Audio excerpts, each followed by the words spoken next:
The Word of God is alive and powerful, sharper than any two-edged sword, piercing even to the dividing asunder of the soul and the spirit and of the joints and the marrow, and is a critic of the thoughts and intents of the heart. All Scripture is God-breathed and is profitable for doctrine, for reproof, for correction, for instruction in righteousness, that the man of God might be mature, thoroughly furnished unto all good works.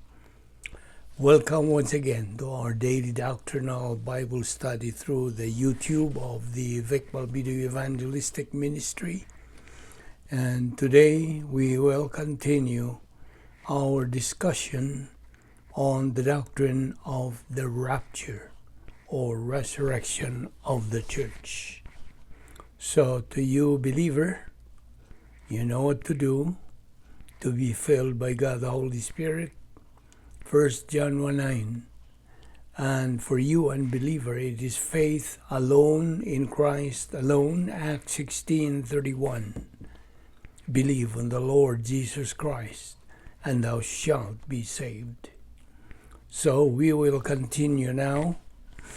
Presume that you have been ready to take in the Word of God today. So, what again can we read here in these two verses 16 and 17 of 1 Thessalonians 4? Now, it says again in verse 16, as, "For the Lord himself will come down from heaven with a loud command, with the voice of the archangel, and with the trumpet call of God." Now what's this? "And the dead in Christ shall rise first." Verse 17, "After that, we who are still alive and are left will be caught up together with them in the clouds to meet the Lord in the air." Now, let us clarify this very point to those of you who have not been clarified, that the Lord Jesus Christ at this point in time, in the rapture is not going to step down to earth. His feet are not going to touch down on our earth. He's only going to what? He's only going to meet you. Where? He's going to meet you in mid-air. And after that, what's going to happen to you? Or where will you go then? The answer? You're going to heaven. Yes, our Lord Jesus Christ is going to take you and me to heaven. This is what we mean by the rapture of the church. While the second coming of Christ, take a good look at it. Where will Christ be when he comes back to earth during his second advent? Where will he be? Listen, in his second coming, he's going to touch down to earth. His 2 feet are going to step upon the soil of this earth. Where or in what part of the world is he going to step down? Do you know where? Would he step down there in Bohol, in the Philippines, or in the U.S.? Or where? The answer is, it would be in the Mount of Olives. That's according to Zechariah chapter 14 verse 4, which says, "And his feet shall stand in that day upon the Mount of Olives, which is before Jerusalem on the east. And the Mount of Olives shall cleave in the midst thereof toward the east and toward the west," etc. That is Christ's second coming. So, our Lord Jesus Christ is really going to come down to this world in the second coming, because that's the time he's going to remove Satan's power in ruling this world. The power that Satan usurped from man in the Garden of Eden. And since then, Satan has been using that power to rule this world in an evil way. That is the reason why in the original language, this world is called Cosmos Diabolicos, meaning the devil's world. So in the second advent, our Lord Jesus Christ is going to remove that power that's from Satan. And this very time, our Lord will be reigning our world. That's the reason why He is going to establish the 1,000 literal years of His reign, which is termed in theology as millennium. But at this time and age of ours, in the present age in which we live, all that we can see here in the history of man is what we call historical trends.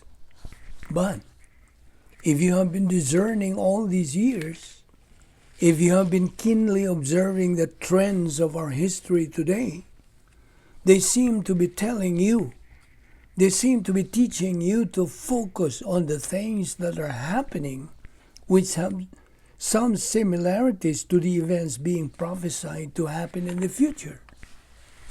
It was Apostle Paul himself who said that it is possible that this event, rapture, can happen during my time while I'm still alive.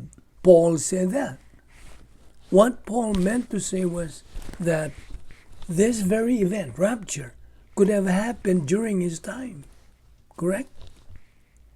But did it happen already or not yet? The answer is not yet, because you are still here. Okay? So it hasn't happened yet.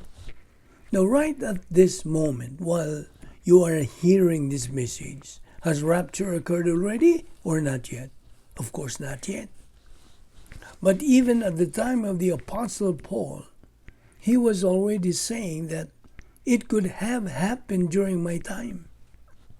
Now, while you are hearing this message and studying with me about this doctrine, you can say that it is possible, as I also have said, that this very event can happen during our time. Correct? Now, what is the appropriate word which we can use regarding this matter? Do you know the appropriate word for it? The answer is the word imminency. There is a doctrine for this, the doctrine of the imminency of the rapture of the church. Do you know what does this really mean? It means that this very event, rapture, may happen at any time. It may happen right at this moment while you are listening to me. It may happen next year, or it may happen 1,000 years from today. And that is what it means by imminency. That is the imminency of this particular event.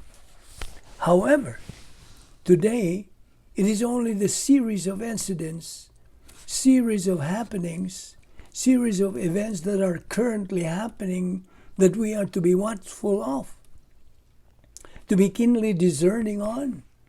Because if you have been watching and following very closely the current world events, most particularly and especially in the Middle East countries, the incidents and occurrences there do seem to appear like what's prophesied to happen in the future. They seem to make a copy of what's prophesied to happen in the future. Now let us clarify this thing for you, that since the very start of this age in which we live, age of the church, and in fact throughout this age, the very center of the world's focus in terms of occurrences, incidents, and events is what's actually happening in the Middle East countries. And as far as the Word of God is concerned, the last World War, the Third World War, or the Fourth World War, whatever that's going to be, that is going to take place in the Middle East countries. But for the moment, you better keep your eyes on what's going on in these countries. Because why? Do you know why?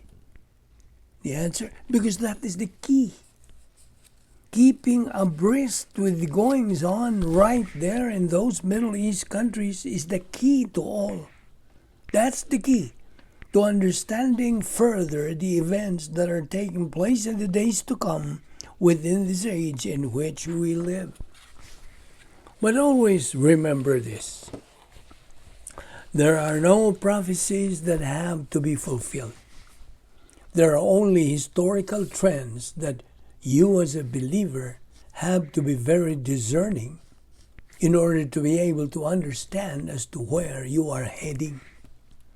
Now, as we continue our study on these things, please open your Bible, if you will, to Psalms 137. The book of Psalms is found in the Old Testament, okay? Psalms 137. Now, may I ask you, who wrote Psalm 137? Do you know who wrote it? Well, it was not David who wrote it. Actually, we do not know who actually wrote Psalm 137. It's not David who wrote it, not King David. The one who wrote this was one of those captives or survival from Jerusalem.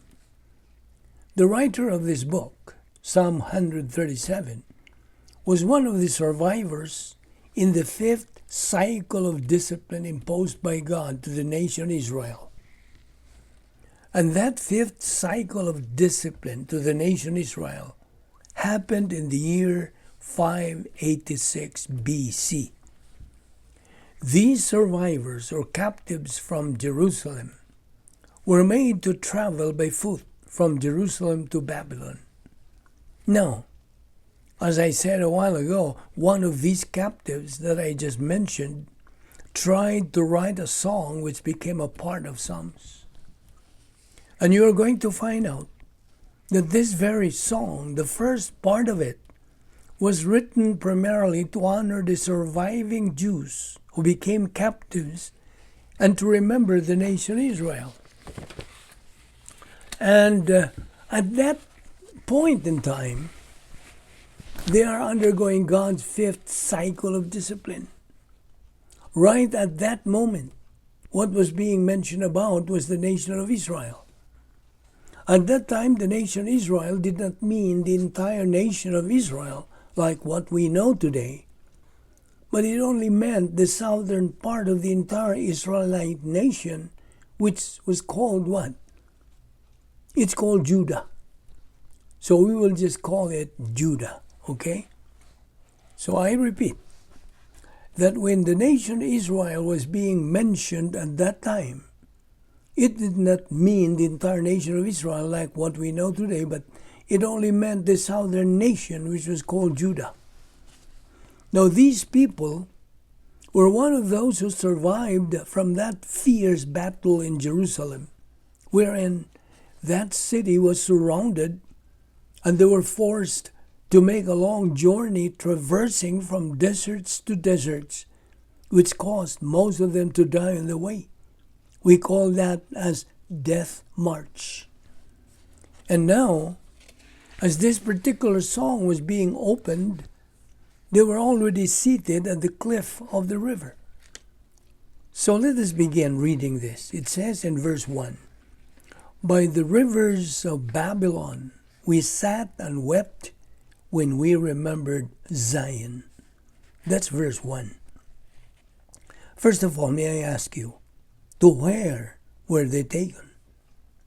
To where were they taken? From Jerusalem, they were taken to Babylon. Now, the Babylon at that time is what we know today as the nation of Iraq. Iraq is what Babylon was before. But the empire of Babylon in those days was a part of Syria. Now, the two big rivers within Babylon in those days was the Euphrates River and the Tigris River. Now, the river that is being meant here in verse 1 is the Euphrates River, okay? The Tigris River was located in the eastern part, a little farther away, east part of that empire, Babylon. But let us clarify this thing here. In the ancient time, the other name for Babylon was Chaldea. So the Babylonians, the other name for them was Chaldeans. And so to say Babylonians or Chaldeans, they were all one and the same, okay, at that time. And the Chaldeans in those days were not Arabs. Let's make this clear. Whereas now, the inhabitants of Iraq are now what? Arabs. But in those days, the inhabitants of that place were not Arabs, but Chaldeans. So, I hope that's clear enough. And we will continue this study tomorrow. So don't forget to be with us in this study of the doctrine of rapture. Father, we thank you for this opportunity of making use of your grace provision, fellowshipping in your word, and learning especially this doctrine that we just took up today. May God the Holy Spirit motivate and challenge us to continue feeding our soul with your word until we reach capacity stage. This we ask in Christ's name. Amen.